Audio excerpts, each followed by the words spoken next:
Stone cold Steve Austin, तू क्या कर रहा है यहाँ? क्या करने आया है भाई? छोड़ इन दोनों को, भी चलते हैं। ट्रिपल एच अच्छी तरह से जानता था कि रॉक रोमन एक साथ उसका किस तरह से जीना हराम कर सकते हैं, इसलिए उसने हमारे लिए स्टोन कोल्ड को बुला लिया। इस ट्रिपल एच को तो हम बाद में देखेंगे। तो हे डियर गाइस, वेलकम है आप लोगों का आज के इस वीडियो में। कुछ बड़ी इंपॉर्टेंट इन्फॉर्मेशन लेकर आया हूँ आप लोगों के लिए, और ये इन्फॉर्मेशन जानना आप लोग के लिए बहुत इंपॉर्टेंट है, तो वीडियो के साथ बने रहिएगा। तो हमारी ब्लड लाइन के new member the high chief rock का रेसलमेनिया मैच कंफर्म हो गया। अभी तक आपने यहाँ तक देखा कि रॉक ने रोमन रेंस को ज्वाइन कर लिया, अपना हील वाला पर्सोना लेकर आए और ऑल आउट जा रहे हैं रॉक इस समय। तो अब जो उनकी हील कैरेक्टर के बारे में इंफॉर्मेशन मिली है वो कुछ ये है कि रॉक अपना जो हील कैरेक्टर है उसको दिखाएंगे जो पास्ट में उनका हॉलीवुड रॉक वाला पर्सोना था, वहां से भी काफी सिमिलैरिटीज हमको दिखने वाली है। वो पूरी तरह से अपनाएंगे अपने हील टर्न को, एंड उनका कैरेक्टर इंस्पायर्ड होगा from the Hollywood rock era, जैसे कि मैंने आप लोगों को भी बताया। इनफैक्ट उन्हें देखते ही ये चीज आपको फील भी हो जाएगा, क्योंकि रॉक कोडी क्राई बेबी के मर्चेंडाइज टी शर्ट में आप लोगों को देखने को मिल सकते हैं। मैंने आपको बताया था कि रॉक रेसलमेनिया में होंगे। अब क्लियर नजर आ रही है कि रॉक का रेसलमेनिया में क्या मैच होगा। टीकेओ और रॉक ने स्टार्टिंग में ही डील कर ली थी कि रॉक रेसलमेनिया में कंपीट करेंगे, तो यहाँ पे सिंपल पता चल रहा है। मंडे नाइट रॉ में सेथ और कोडी के प्रोमो के बाद ऑब्वियसली वो बात बहुत क्लियर तौर पे दिखाई देती है कि टैग टीम मैच में रोमन रेंस एंड रॉक एक साथ होंगे और Cody Rhodes and Seth Rollins होंगे। जैसा कि सेथ ने कहा था, कोडी मैं तेरा साथ दूंगा, तुम्हारा शील्ड बन के रॉक से, रोमन रेंस से, पूरी ब्लड लाइन से, जब तुम्हें मेरी नीड होगी उस टाइम। तो ऐसा लग रहा है कि हम उस डायरेक्शन में जा रहे हैं, एंड शायद नाइट 1 का मेन इवेंट मैच ये टैग टीम मैच हो सकता है, जहां रॉक कंपीट करेंगे रेसलमेनिया में। इससे बड़ी बात और कुछ बता नहीं सकते हैं कि ये रेसलमेनिया कितनी ज्यादा स्पेशल और बड़ी है। गाइज आई होप कि आप लोग कंफ्यूज नहीं होंगे, ये मैं नाइट 1 की बात कर रहा हूँ। नाइट 2 में कोडी रोमन से ही फाइट करेंगे एंड सेथ फाइट करेंगे एलिमिनेशन चेंबर मैच के विनर से। तो ब्रेकिंग न्यूज अभी आप लोगों के लिए कुछ ये कि एलिमिनेशन चेंबर जो कि 24 फरवरी ऑस्ट्रेलिया से होने वाला है, वहां ग्रेसन वॉलर इफेक्ट के लिए world heavyweight champion Seth Rollins and the winner of 2024 royal rumble Cody Rhodes confirm हो चुके हैं। बहुत हाई चांस है कि इस सेगमेंट के बीच रॉक अपना इंटरप्शन कर सकते हैं, एंड यहां से गाइस ये टैग टीम मैच लीड करेगी। कमेंट में बहुत पूछते हो आप लोग ब्रॉक लेसनर के बारे में कि भाई ब्रॉक लेसनर कहां चला गया है। जब से उन पे एलिगेशंस लगाए गए हैं वो तो गायब से ही हो गए हैं। तो गाइस ये देखिए, ये है हमारी the beast incarnate Brock Lesnar की रिसेंट पिक्चर, जो कि अभी सोशल मीडिया पर बहुत तेजी से वायरल हो रही है, जहां ब्रॉक अपने डॉटर मयाक को हक करते हुए बहुत इमोशनल दिखाई दे रहे हैं। उनकी डॉटर एक स्पोर्ट खेलती है, उनकी विक्ट्री अचीव करने पे ब्रॉक उन्हें कांग्रेचुलेट कर रहे हैं। तो गाइस अब बात करते हैं टेक्सास रैटल स्नेक हमारे the stone cold Steve Austin के रिटर्न के बारे में। जैसा कि आप लोगों को पता है कि कितनी तगड़ी राइवलरी चल रही है ट्रिपल एच और द रॉक की, एक ऐसी राइवलरी जहां बात की जा रही है पावर ऑफ अथॉरिटी की। ऑब्वियसली टीक्यू के बोर्ड ऑफ डायरेक्टर है रॉक, तो उनकी पावर बहुत ज्यादा है ट्रिपल एच से, लेकिन ट्रिपल एच ने क्या कहा, उन्हें फर्क नहीं पड़ता है कि रॉक किस टेबल पर बैठता है। बहुत बड़ी बड़ी बातें कह दी उन्होंने अपने बॉस के बारे में। ट्रिपल एच जानते हैं कि रॉक रोमन साथ आ चुके हैं, उनके सामने मुंह खोलना यानी हमेशा हमेशा के लिए बंद हो जाने जैसा है। तो क्या यहाँ ट्रिपल एच अपनी साइड को स्ट्रॉन्ग करने के लिए स्टोन कोल्ड स्टीव ऑस्टिन को बुला सकते हैं हील रॉक को संभालने के लिए? सच कहूं तो गाइज ऐसा होने के चांस ज्यादा है नहीं होने से। ये सुनना आप लोग के लिए बहुत इंपॉर्टेंट होगा कि स्टोन कोल्ड ने क्या कहा ESPN के साथ इंटरव्यू देते हुए। मैंने कहा था कि मैं फिर कभी रिंग में नहीं उतरूंगा जब तक कि सारे सितारे एक साथ नहीं आ जाते। किसी कारण से किसी तरह से वे सभी ऐसा कर गए। At the age of 57 years मैंने रेसलमेनिया 38 की नाइट को हेडलाइन किया। मैंने कभी नहीं सोचा था कि मैं ऐसा करूंगा।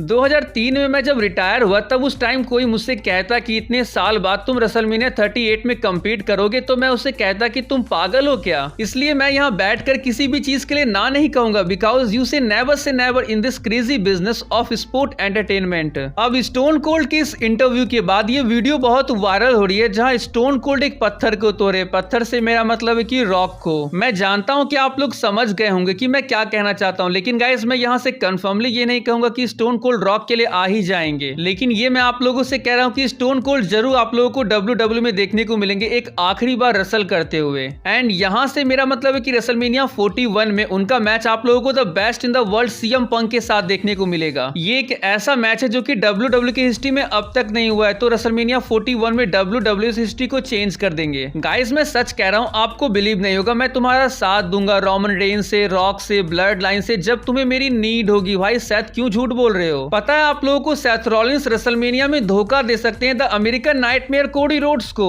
अब मैं ऐसा इसलिए कह रहा हूं क्योंकि सेथ ने सामने से कोडी को कहा था कि भाई मेरे साथ मैच कर, लेकिन उन्होंने पहले ना करते हुए फिर रोमन को ही हाँ कह दिया। रोमन तो सेथ के टाइटल को सेकेंडरी चैंपियनशिप कहते ही थे और कोडी ने ऐसा कर उन्हें प्रूव भी कर दिया। भाई बंदे ने अपनी सारी इंजरी को साइड करते हुए इस टाइटल को बनाया, लेकिन उनकी इस टाइटल की कोई इज्जत ही नहीं कर रहा है। तो बताया जा रहा है कि इस बार भी कोडी की स्टोरी फिनिश नहीं होगी। जी आप बिल्कुल सही सुन रहे हो और इसका रीजन होंगे सेथ फ्रीकिंग रॉलिंस। लेकिन गाइस पर्सनली मुझे ऐसा लगता है कि ऐसा कुछ नहीं होगा, because it makes absolutely no sense. तो आज के इस वीडियो को यहीं पेंड करते हैं। वीडियो अच्छी लगे तो चैनल को जरूर सब्सक्राइब कर लीजिएगा WWE की ऐसी वीडियोस के लिए। So see you guys in my next video. Till then bye and take care.